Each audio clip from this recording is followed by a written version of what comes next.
Hello everybody, today we will be learning about the basics of alphabets. Why alphabets are being considered the basics, if I have to say, because we are going to make any word out of these alphabets. It happened when we add multiple alphabets all together, we make a new word, like A for apple, B for ball. Likewise, our entire sentences are made up of multiple accumulation of different alphabets in a systematic or a non-systematic order. So, if I start with the building blocks of alphabets, it's going to start all the way from A to all the way from Z or Z. So, number 1 is A, then we have B, then we have C, then we have D, E, F,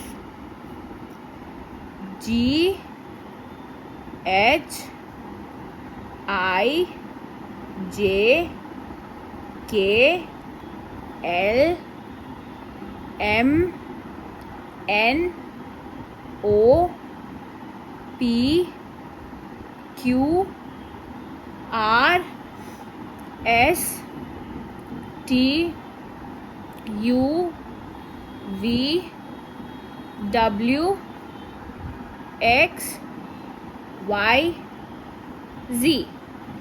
So you can see all the way from A to all the way from Z. These are the building blocks of any letter, word, sentence that we are going to talk about. It happens with the accumulation of any of the alphabets from here.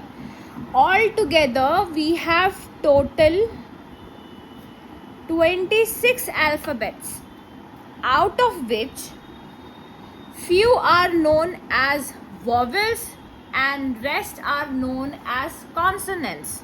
So what exactly from the entire accumulation of 26 alphabets are vowels?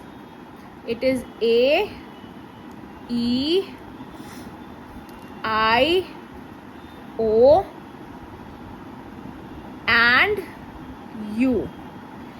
These circled alphabets are our vowels. We have in total 1, 2, 3, 4, 5. We have 5 vowels.